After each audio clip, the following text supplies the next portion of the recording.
He had a Harvard Business School degree, a polished pitch, and a list of investors who trusted him completely because they had known him since graduation. And that trust is exactly what he used to rob them blind. This is the story of Thomas D. Moran Jr., a New Hampshire-based investment advisor who built a Ponzi scheme almost entirely within his own social circle, targeting former Harvard Business School classmates, friends, and family who believed his promises of extraordinary returns. And when federal prosecutors finally caught up with him, the damage was breathtaking. But here's the question that haunts this story. How does someone with every advantage, elite education, a respected career, a community of loyal friends, decide to cross that line? We'll get to that, because the answer is darker and more ordinary than you'd expect. First, let's set the scene. Thomas Moran had the kind of biography that opens doors. He graduated from Harvard Business School, a credential that, in the world of finance and wealth management, functions less like a degree and more like a golden key.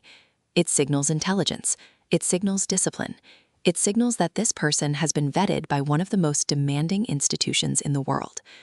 Moran built a financial advisory practice in New Hampshire and over time cultivated a client base that was, by any measure, a tight-knit group. These weren't strangers who responded to an internet ad. These were people who had sat in the same lecture halls, attended the same reunions, shared the same professional networks. When Moran told them about an investment opportunity delivering returns of up to 500%, they didn't reach for a second opinion. They reached for their checkbooks. And why wouldn't they?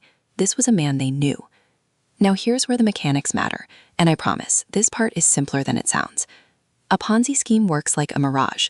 The person running it takes investor money and rather than actually investing it, uses new investor deposits to pay fake returns to earlier investors. Everyone looks happy, everyone sees gains on paper. The whole thing only holds together as long as new money keeps flowing in. The moment withdrawals exceed new deposits, the mirage evaporates, and everyone realizes the water was never there. Bernard Madoff ran the most famous version of this con for decades on Wall Street, but Moran's version had a feature Madoff never had: genuine personal relationships. The people he was deceiving weren't anonymous account numbers. They were people who called him by his first name. According to federal court documents, Moran operated this scheme between approximately 2007 and 2017, a full decade. Over that time, he raised millions of dollars from investors.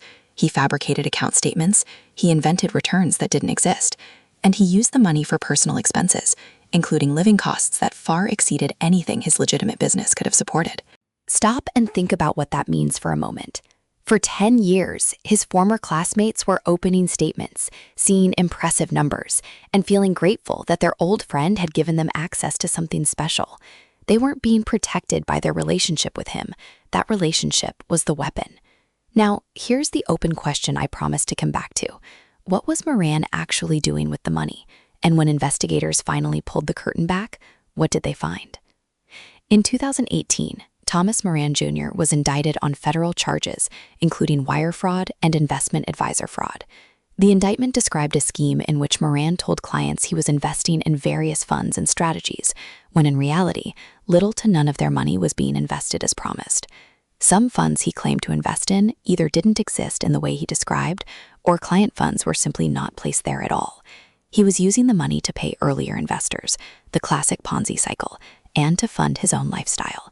The fabricated account statements were sophisticated enough to buy him years of credibility. In 2019, Moran pleaded guilty. Federal prosecutors confirmed the scope of the fraud: millions of dollars lost, dozens of victims, and a betrayal that cut deepest because it was personal. These weren't people who could chalk it up to bad luck in a volatile market. They had been lied to, systematically, by someone they considered a friend. The sentencing drove that point home. Moran was sentenced to more than 6 years in federal prison. The court also ordered restitution, meaning he was legally required to repay his victims. But anyone who has followed financial fraud cases knows the painful reality. Restitution orders and actual recovered money are two very different things. For many victims, the losses were permanent. So why does this case matter beyond the specific numbers? Because it dismantles one of the most dangerous assumptions people make about fraud, that credentials are a substitute for due diligence. A Harvard degree is not a guarantee of integrity. A long friendship is not a guarantee of honesty. A polished investment pitch from someone you trust is not a reason to skip asking hard questions. In fact, and this is counterintuitive, affinity fraud, which is what this is officially called, is more dangerous than a cold call scam, precisely because your defenses are already down. You've already done the informal background check. You already like this person. The social cost of asking skeptical questions feels higher than it would with a stranger. That is exactly what fraudsters like Moran count on. The red flags were there in retrospect. Returns of 500% are not of bold opportunity. They are an alarm. No legitimate investment strategy delivers returns like that consistently, and any advisor promising them either doesn't understand markets or is lying. When someone combines extraordinary return claims with the social pressure of a personal relationship, the right response is not to lean in. It is to step back and ask, can I verify this independently? The victims in this case, and it's worth saying clearly, they were victims, made a deeply human mistake. They trusted someone they had reason to trust. The fault is entirely Moran's, but the lesson belongs to all of us. Here's the broader truth that every one of these cases keeps proving. The most dangerous financial frauds are almost never committed by strangers. They are committed by people inside your circle, your church, your alumni network, your family. Because access to your trust is the single most valuable thing a fraudster can acquire. Thomas Moran had a Harvard degree, a decade of credibility, and a network of loyal friends. He turned all of it into a tool for theft.